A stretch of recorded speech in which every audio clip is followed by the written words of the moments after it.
हम सबों से बात करता है। हालेलुया। सो हम लोग मसीह जीवन में परमेश्वर क्यों चुना आपको मालूम है? क्या कोई भी दुनिया का माँ बाप अपने बच्चों को दुख तकलीफ में देखना चाहता है? नहीं देखना चाहता है। देखिए, दो तरह का दुख तकलीफ है दुनिया में।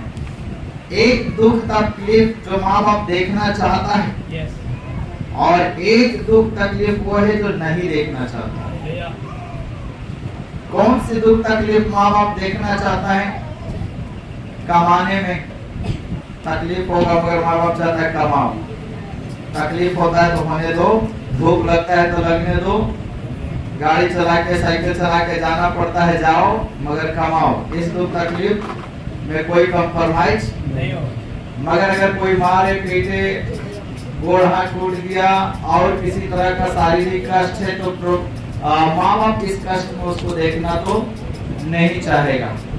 हालेलुया। तो तकलीफ जो कुछ है वो हमारे अच्छे के लिए होता है। सुबह सुबह माँ बाप उठाता है, तकलीफ माँ बाप बच्चे को देता है।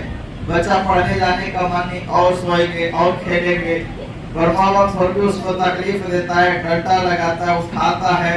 उसको नहाने का मन नहीं करता, फिर भी जबरदस्ती पकड़ के नहाता है ना। तो तकलीफ तो बच्चे को लग रहा है, तकलीफ उसको लग रहा है सब तकलीफ दे रहा है, दर्द दे रहा है। हमको कमाने जाने के लिए कह रहा है, तो हमको ऐसा करने के लिए कह रहा है, ईटा ढोने के लिए कह रहा है, ये तकलीफ ही है। मगर ये तकलीफ तो उसके जीवन के अच्छे के लिए है।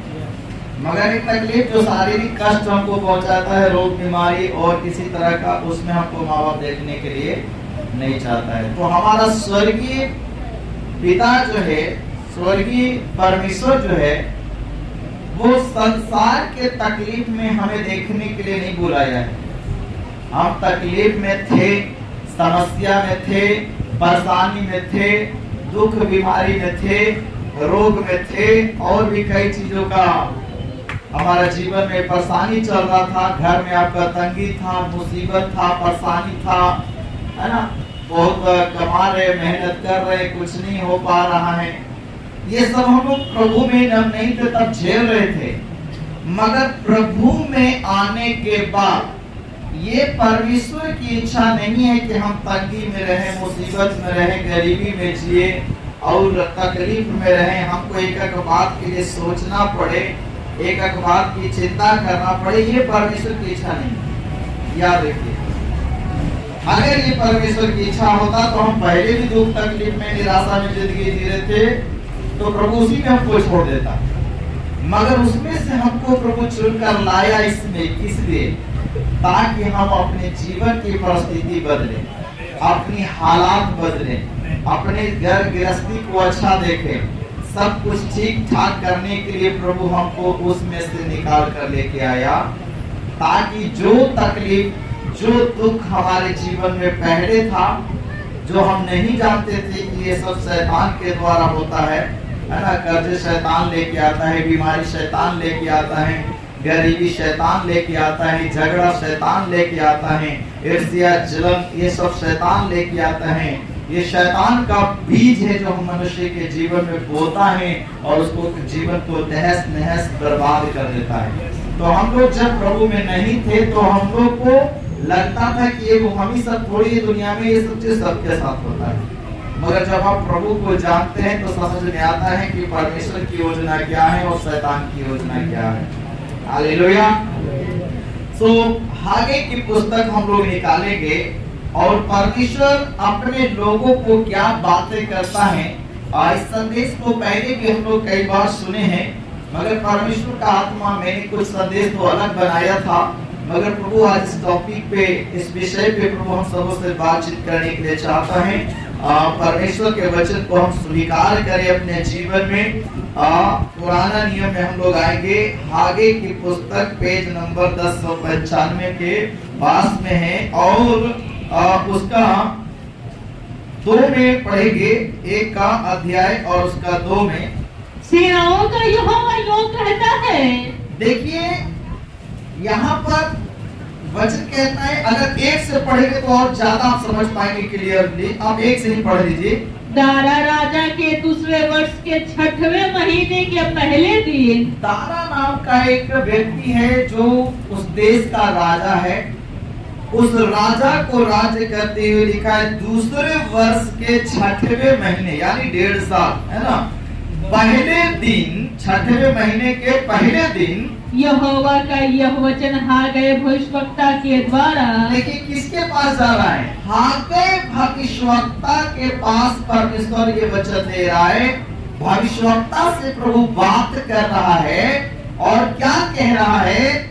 हागे नाम के भविष्यवक्ता के द्वारा सालतिएल के पुत्र जरुब्बाबेल के पास, जरुब्बाबेल के पास, जो यहूदा का यह अधिपति था, जो यहूदा का अधिपति मतलब वहाँ अधिकार रखने वाला आदमी था, और यहोसादाक के पुत्र यहोशू महायाजक के पास पहुंचा। महायाजक के पास पहुंचा। हालेलुया। जो सारी कलीसिया के ऊपर, इजरायली विश्वासियों के ऊपर जो महायाजक है, जो सब याजकों के ऊपर जो एक याजक होता है जिसको महायाजक कहते हैं। स्कूल में टीचर होता है, एक प्रिंसिपल होता है, हेड जिसको मास्टर आप बोलते हैं, सब मास्टर का ऊपर एक हेड है। तो महायाजक का मतलब उसके नीचे कई याजक हैं, मगर परमेश्वर हागे नाम के भविष्यवक्ता के द्वारा ये वचन, ये संदेश किसको दे रहा है? महायाजक को दे रहा है। और महायाजक को प्रभु क्या बता रहा है? आगे भविष्यवक्ता के द्वारा क्या कह रहा है? सेनाओं का यहोवा यूं कहता है, सेनाओं का यहोवा ये कहता है, ये लोग कहते हैं कि यहोवा का भवन बनाने का समय नहीं आया है। परमेश्वर स्वर्ग से क्या देखता है? परमेश्वर स्वर्ग से क्या सुन रहा है? यहाँ पे प्रभु क्या कहता है? ये लोग कहते हैं कि परमेश्वर का भवन बनाने का समय अभी नहीं है। लोग बातें पृथ्वी पर कर रहे हैं, मगर प्रभु स्वर्ग में सुन रहा है। याद रखिए, दुनिया का कोई ऐसा जगह नहीं जहां छिप के बात करे और प्रभु ना सुने। मनुष्य भले नहीं सुन सकता है। आप मनुष्य से, अपने घर परिवार से, पति पत्नी के बीच में आप बातों को छुपा सकते हैं, मगर परमेश्वर से आप नहीं छुपा सकते हैं। वो आपके मन की भी बात जान लेता है। याद रखिए, परमेश्वर सेनाओं का यहोवा ये कहता है कि ये लोग कहते हैं कि मेरा भवन बनाने का अभी समय नहीं आया है, नहीं आया है। और फिर यहोवा का यह वचन हागे भविष्यवक्ता के द्वारा पहुंचा। ये हागे नाम के भविष्यवक्ता को प्रभु बता रहा है, और वो भविष्यवक्ता महायाजक को बता रहा है कि सुनो, प्रभु ऐसा ऐसा बात मुझे बोल रहा है, और तुम महायाजक हो, प्रभु तुम्हें बताने के लिए बोला है। भविष्यवक्ता दूसरे के लिए भविष्यवाणी करता है। और याद रखिए, बाइबल कहता है, पौलुस कहता है, मैं चाहता हूं कि तुम सब ज्यादा से ज्यादा भविष्यवाणियां करो, क्योंकि भविष्यवाणी करने वाला दूसरों के जीवन में, कलीसिया के लिए उन्नति का और लोगों की भी उन्नति का कारण है। तो भविष्यवक्ता जो है वो होने वाली बातों को परमेश्वर की ओर से लेके बताता है।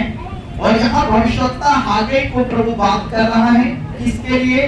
महायाजक को बताने के लिए।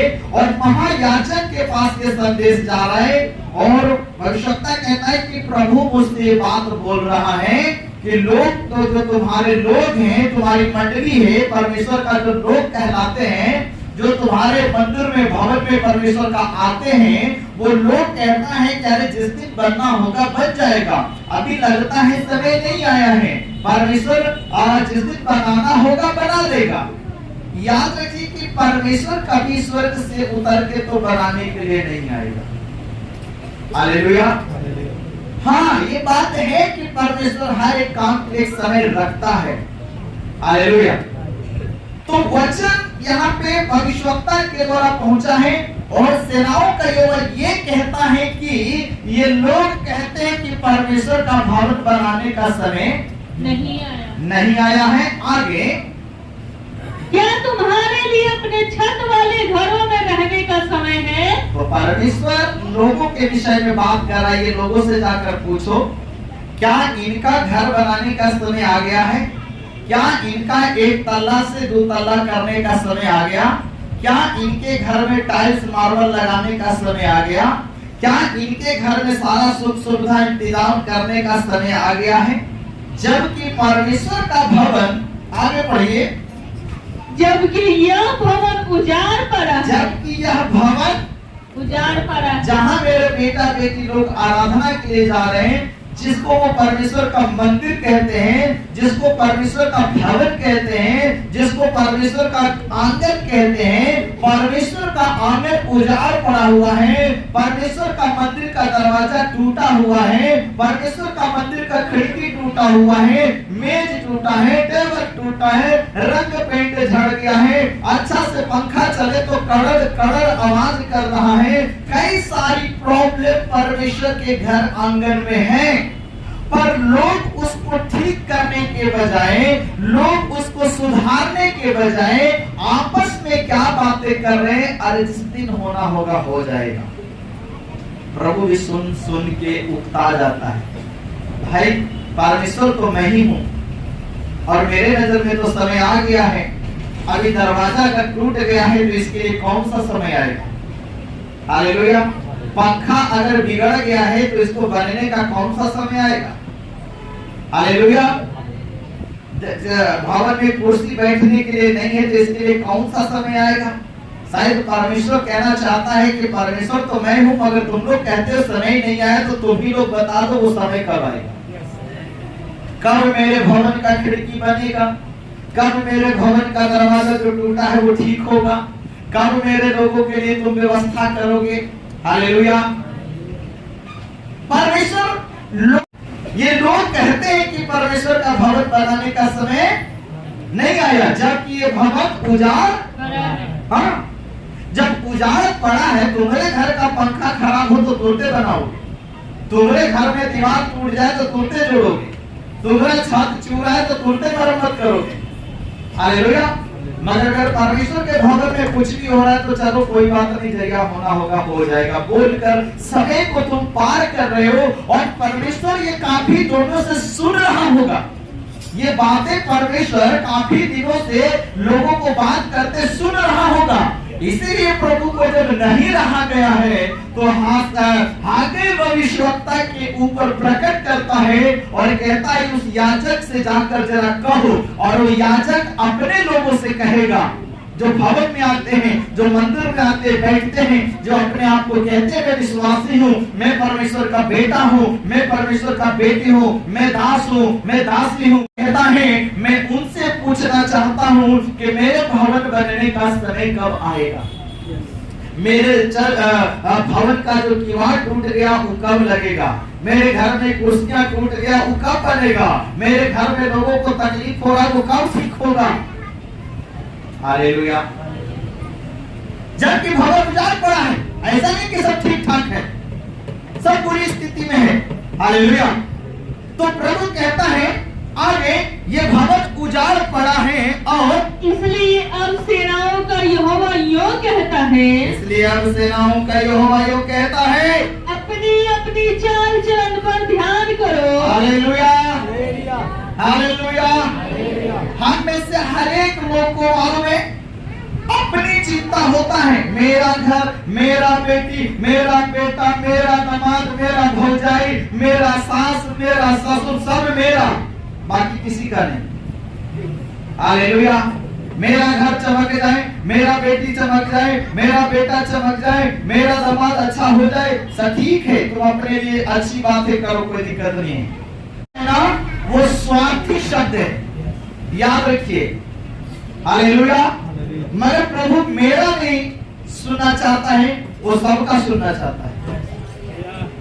उसने कहा तुम एक दूसरे के लिए प्रार्थना करो, उसकी क्या जरूरत है तुम प्रार्थना करो, तुम्हारी क्या बात है तुम उसे बताओ, वो तुम्हारे लिए प्रार्थना करे। मगर इसका मतलब यह भी नहीं है कि तुम एक दूसरे को प्रार्थना बता के और तुम खुद आराम से सो जाओ, तो उत्तर का इंतजार करते रहना, तो कभी उत्तर आने वाला नहीं है। हालेलुया। आप दूसरों से प्रार्थना मांगना ठीक है, अच्छी बात है, वचन कहता है, परमेश्वर के लोग भी मांगते हैं। पौलुस ने भी कई जगह प्रार्थना कलीसिया से मांगा, आप भी मांगिए, कोई दिक्कत नहीं है, मगर इसका मतलब ये नहीं कि हम सो जाएं और हम ना प्रार्थना करें उस विषय के लिए। आज जो कलीसिया, बहुत सारे लोग स्वार्थी है, वो अपने बेटा का तो फिक्र करता है, वो अपने बेटी का तो फिक्र करता है, वो अपने तो हर चीज का फिक्र करता है, मगर परमेश्वर के काम के बारे में उसको कोई फिक्र नहीं है। कलीसिया बढ़े या ना बढ़े, हम तो सुखी हैं। परमेश्वर का भवन में कुछ रहे ना रहे, मेरे घर में सब कुछ रहना चाहिए। परमेश्वर का लोग भूखे मरे तो मरे, मेरे घर में 10 आइटम होना चाहिए। इसका मतलब हम स्वार्थी हैं, हम परमेश्वर के भवन, हम परमेश्वर की सेवा, परमेश्वर के राज्य की चिंता नहीं कर रहे कि वो कैसे बढ़ेगा। तुम्हारे एक पेड़ पौधा बैगन और कदुआ लगाते हो, नहीं बढ़ता है तो बड़ी चिंता होता है। कदुआ लगाए इतना दिन हो गया, फल नहीं रहा है, बैगन लगाए फल नहीं रहा है। हालेलुया। तुम जो बोलते हो उसके लिए तुम्हें चिंता है, हालेलुया।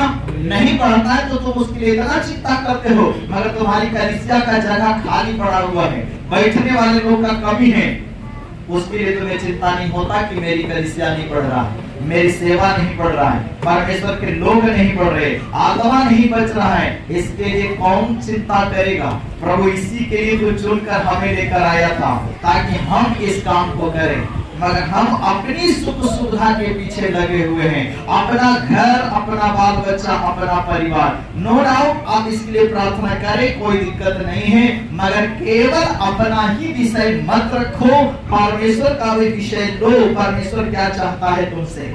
प्रभु चाहता है कि मेरे भवन का अगर पंखा खराब है तुम बनाओ, मेरे घर में कूलर नहीं तुम लगाओ, मेरे घर में बैठने का सुविधा नहीं तुम बनाओ, मेरे घर का दीवार उजड़ा पड़ा है, चूना पोता ठीक नहीं है, अच्छा पेंटिंग लगाओ। मेरे भवन में जो जो जरूरतें हैं वो प्रभु कहता है तुम करो। Hallelujah, hallelujah. सुनिए, यही कारण है कि लोग उस जगह में आशीष नहीं पा रहे थे। भवन में जितने लोग आते हैं सब कहते हैं हे प्रभु हमको आशीष चाहिए। नो डाउट परमेश्वर तुम्हें आशीष देने के लिए बुलाया है, इसमें कोई संदेह नहीं। तुम जिस घर में पैदा हुए, माँ बाप तुम्हें ही उस संपत्ति को सौंप के जाएगा, इसमें कोई दो राय नहीं है। कोई चाचा के लड़का को और मौसा के लड़का को नहीं दे के जाएगा, वो तुम्ही को दे के जाएगा, मगर तुम्हारा भी तो कुछ दायित्व बनता है, उसको तुम पूरा करोगे या नहीं? कि केवल माँ बाप से लेने के चक्कर में हो और देना कुछ नहीं। जब माँ बाप बीमार है तो तुम देखो, जब उसको जरूरत है तो तुम करो, तभी तुम उसके चीजों के अधिकारी हो। तो प्रभु से आशीष चाहिए तो परमेश्वर के काम को करना पड़ेगा। हालेलुया। सो प्रभु वहां पे दुखी होता है और ये बात परमेश्वर सुन सुन के अकुता गया, तो भविष्यवक्ता के द्वारा प्रकट करता है, क्योंकि उस पुराने नियम में परमेश्वर हर एक से बात नहीं करता था जैसा आज हर एक कलीसिया के भाई बहन से बात करता है। हालेलुया। वचन क्या कहता है? अंत के दिनों में मैं अपनी आत्मा सब पे दे दूंगा। जवान दर्शन देखेंगे और बूढ़े स्वप्न देखेंगे और बच्चे नबूवत करेंगे। परंतु पुराने नियम के समय में सबसे परमेश्वर बातें नहीं करता था, तो उस समय जो भविष्यवक्ता आगे था प्रभु से बातें करता है और कहता है ये बात जाके महायाजक को बताओ, और महायाजक अपने भवन में आने वाले लोगों को बोलेगा कि परमेश्वर ऐसा ऐसा बात बोल रहा है। प्रभु तुमसे कह रहा है मेरा भवन जो उजाड़ पड़ा है, बंदी सड़ गया और कुछ सब टूट फूट के बिगड़ा हुआ है, तुम लोग को मेरा भवन सुधारने के बजाय, उसको ठीक करने के बजाय, चमकाने के बजाय, उसमें मरम्मत करने के जगह तुम ये कहते हो कि परमेश्वर समय आएगा तो सब हो जाएगा। कौन सा समय आएगा? सब कुछ तो टूट फूट के गिरा पड़ा है, कौन से समय का इंतजार कर रहे हो? तुम्हारे घर का दरवाजा टूटेगा तो तुम क्या कहोगे समय आएगा तो अपने लग जाएगा? नहीं, आज टूटा आज ही लगना चाहिए, जोड़ हो जाएगा घर में। हालेलुया। तो परमेश्वर के काम में क्यों देरी? परमेश्वर के काम में क्यों विलंब? तुम्हें अपने घर की चिंता है, तुम्हें अपने बिजनेस की चिंता है, मगर परमेश्वर की सेवा नहीं बढ़ रहा, इसकी चिंता कौन करेगा? विश्वास में नहीं है, तुम विश्वास में हो, इसका मतलब स्वार्थी मत बनना। प्रभु तुम्हें चुना है, पहले नंबर में तुम उस घर से आए, तो तुम्हारा काम है कि तुम अपने घर की मेंबर के लिए प्रार्थना करो। अगर तुम्हारा पत्नी विश्वास में नहीं, प्रार्थना करो, लिखो, एक प्रार्थना की डायरी बनाओ, उसमें लिखो और लिख के प्रार्थना करो। वचन कहता है तू विश्वास करेगा तो तेरा घराना उद्धार। विश्वास करने के बाद कुछ करना है, प्रार्थना। जब प्रार्थना करेंगे तो ही उसका फल आप देखेंगे। जब आप बेटे के लिए, बेटी के लिए, पति के लिए, पुत्रों के लिए आप लिख के प्रार्थना कर रहे हैं और परमेश्वर से मांग रहे हैं, आंसू बहा रहे हैं, याद रखिएगा जब प्रलय के समय में नूह किसी को नहीं बचाया पर अपने 3 बेटा और 3 बहू को बचाया है, उसने अपना परिवार बचाया है। अगर हर एक लोग अपना अपना परिवार बचाना शुरू करे तो पूरा गांव नगर ऐसे बच जाए, मगर हमें इसकी चिंता ही नहीं पड़ रहा है, लोग नहीं बढ़ रहे हैं, परमेश्वर छुटकारा नहीं दे रहा है, लोग के बीच में प्रभु काम नहीं कर रहा है। हम इसके लिए आंसू बहाएं, हम इसलिए प्रभु से दुआ करें, हम इसलिए प्रार्थना करें। ये केवल एक पास्टर का काम नहीं है, याद रखिएगा ये सबका काम है। जितने लोग प्रभु में हैं वो सब मिल के परमेश्वर के राज्य में काम कर रहे हैं और सबको प्रभु स्वर्ग में आशीष देने वाला, इनाम देने वाला है। हालेलुया। तो परमेश्वर ये सारी बातों को देखता है और वहां पे क्या कहता है, इसलिए अब सेनाओं का यहोवा यूं कहता है अपनी अपनी चाल चलन पर ध्यान करो। प्रभु कहता है ऐ मेरे बेटे, ऐ मेरे बेटियों, ऐ परमेश्वर के चाहने वालों, अपने अपने चाल चलन पर ध्यान करो। तुम्हारा चाल कैसा है, तुम्हारा चलन कैसा है, तुम्हारा बोली कैसा है, तुम्हारा व्यवहार कैसा है, जैसा परमेश्वर चाहता है क्या तुम वैसा हो? नहीं तो आगे पढ़िए, वहां पे वचन क्या कहता है, ध्यान करो। तुमने बहुत बोया। और प्रभु देखिए उन लोगों को आंखों को खोल रहा है। प्रभु कहता है तुमने बहुत बोया परंतु देख लो जितना तुम्हें काटना चाहिए था उतना तेरे पास नहीं है। 10 किलो गेहूं लगाया खेत में, तुम्हें 100 किलो काटना चाहिए था, मगर देखो 50 ही किलो है। जितना तुम्हें चाहिए था आशीष उतना तेरे तक नहीं पहुंचा है। जितना मैं तुम्हें आशीष देना चाहता हूं उतना तुम नहीं ले पा रहे हो। इसका कारण क्या है कि अपने अपने चाल चलन पर ध्यान नहीं दे रहे हो। मैं क्या चाहता हूं तुम लोग समझ नहीं रहे, तुम अपनी मर्जी से चलना चाहते हो। हालेलुया। याद रखिए बच्चे क्या करते हैं, आपके घर में जो बेटा बेटियां हैं वो चाहते हैं हम अपने मन से चले। आप कितना भी अच्छी बात समझाइए सिखाइए वो सुनता ही नहीं। और कई माँ बाप कहते क्या करे, कितना इसको बोलते हैं मेरा बातें नहीं सुनता है। अगर आप सुनने लगेंगे तो आप अच्छे रास्ता पे चले जाएंगे, क्योंकि माँ बाप दुनिया जिया है, उसको समझ है, उसको एक्सपीरियंस है और वही चीज तुम्हें बता रहा है। एक अगुआ जो गवाही देता है बताता है वो एक्सपीरियंस ले चुका है, वो दुनिया में झेल चुका है, वो यहाँ तक कैसे पहुंचा उसको मालूम है रास्ता, इसलिए वो आपको बताता है। अगर बच्चे माँ बाप की सुनने लगे तो किसी का जीवन बर्बाद नहीं होगा, मगर वो सुनता ही नहीं, वो तो अपना मन के हिसाब से चलना चाहता है। यही बात है कि परमेश्वर वचन के द्वारा कलीसिया को, लोगों को अपनी शिक्षा, बात, उसका सफल होने वाला रास्ता को बताना चाहता है, उसको आशीष का रास्ता बताना चाहता है, पर लोग सुनने को तैयार नहीं। जहाँ आसान है वहाँ प्रभु की बात मान लेता है, जहाँ थोड़ा कठिन है वहाँ पर नहीं मान पाता है, वहाँ पर देर चुराता है, वहाँ पे साइड हट जाता है, वहाँ पे वो काम करना नहीं चाहता है, वहाँ पे वो प्रभु के लिए खड़ा नहीं होना चाहता है। मगर वो व्यक्ति चाहता है कि मेरे लिए प्रभु सब जगह खड़ा रहे। याद रखिए ताली दोनों हाथ से बजेगा, तो प्रभु के लिए खड़ा रहो, प्रभु तेरे लिए खड़ा रहेगा। तो प्रभु का काम करो, प्रभु तेरा काम करेगा। हालेलुया। हम एक दूसरे की जरूरत है। वो परमेश्वर जरूर है मगर वो सब काम अपने आप से नहीं कर सकता, उसको हमारी जरूरत है और हमें उसकी जरूरत है। हम दोनों मिलेंगे तब जाके परमेश्वर का सारा काम और मेरा भी काम पूरा हो जाएगा। तो यहाँ पे प्रभु क्या कहता है, तुमने बहुत बोया परंतु देखो थोड़े तुम्हारे पास थोड़ा ही। हालेलुया। हम लंबा लंबा आशीष के लिए उपवास कर रहे हैं, हम आंसू बहा बहा के प्रार्थना कर रहे हैं और हम बहुत कुछ कर रहे हैं, हम बहुत आशा उम्मीद रखे हैं परमेश्वर से। हाँ प्रभु ये देगा, प्रभु वो देगा, दिन रात बोलते रहते हैं, मगर काम नहीं देखते कि हमारा काम कैसा है, हमारा बोली कैसा है, हमारा विचार कैसा है, परमेश्वर जैसा चाह रहा है क्या हम वैसा चल रहे हैं? परमेश्वर जैसा सुनना चाह रहा है क्या हम वैसा बोल रहे हैं? परमेश्वर जो मेरे जीवन में देखना चाहता है क्या हम वो काम कर रहे हैं? नहीं, तो फिर आशीष कैसे आएगा? आशीष कैसे आएगा? प्रभु इसीलिए कहता है तुम अपने अपने चाल चलन पे क्या करो? ध्यान करो। हालेलुया। अपने अपने चाल चलन पे क्या करो? ध्यान करो। हालेलुया। मेरा चाल कैसा है प्रभु में? मेरा चलन कैसा है प्रभु में? मेरा लेन देन कैसा है प्रभु में? मेरा प्रार्थना का जीवन कैसा है प्रभु में? मेरा बोली कैसा है प्रभु में? जैसा होना चाहिए क्या वैसा है? याद रखिए, आसमान के समय प्रभु आपको क्या वचन दिया? जिसके काम निर्दोष हो, जिनका हृदय शुद्ध है और जो अपना मन व्यर्थ बातों में नहीं लगाया और जो कपट से शपथ नहीं खाया, वही लोग यहोवा की ओर से आशीष पाएंगे। हालेलुया।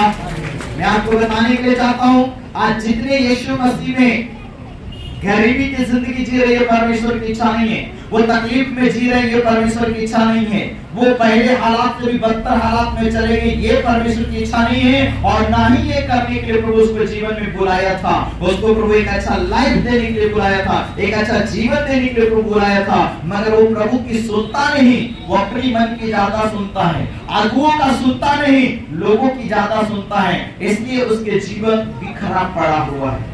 जैसे कि प्रभु का भवन बिखरा है, उसी तरह से उसका जीवन बिखरा है।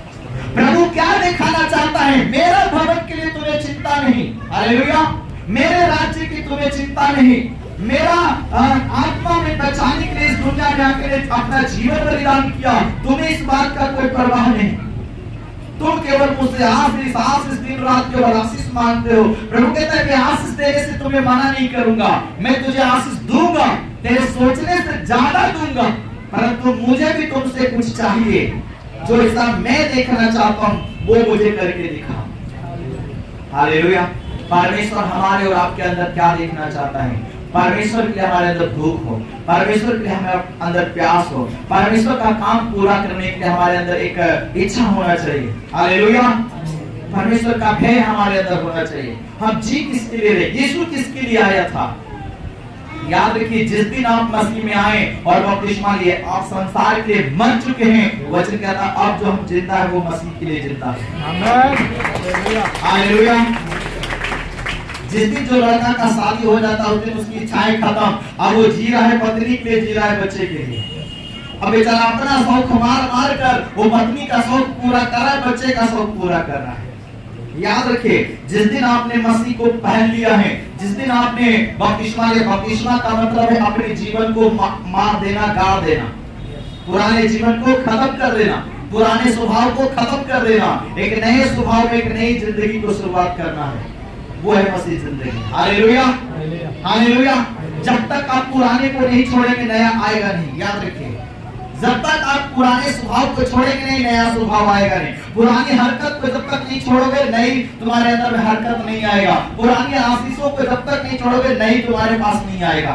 याद रखिए, प्रभु क्या कहता है? सब कुछ देखने के बाद, सब कुछ सुनने के बाद प्रभु एक बात बोलता है, मेरा भवन तो उजाड़ पड़ा है, तुम अपने अपने चाल चलन को क्या करो? सुधारो। यानी कि परमेश्वर अपने भवन की चिंता करता है और लोगों का निगाह अपने भवन की ओर ले जाना चाहता है। मेरा भवन देखो कैसा है, तुम अपना घर देखो कैसा है। तुम्हारा घर में हर सुख सुविधा है, मेरे घर में कौन सा सुविधा तुमने बना के रखा है? हालेलुया।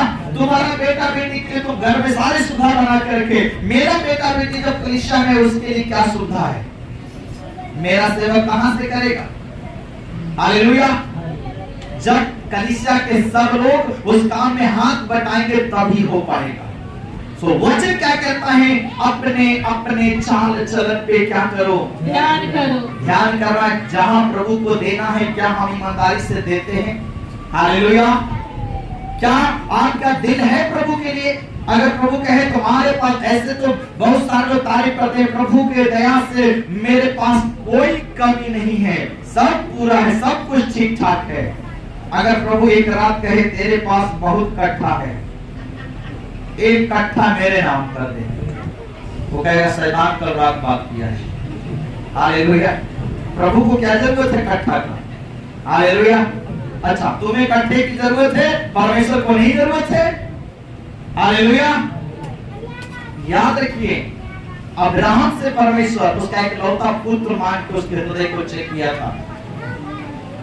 आप परमेश्वर के लिए कहते हुए प्रभु तेरे लिए मरूंगा, पतरस ने कहा प्रभु मैं तेरे लिए बंदी गिरा जाना पड़े जाऊंगा, मरना पड़े तो मरूंगा, मगर एंड टाइम पे धोखा दिया। हालेलुया।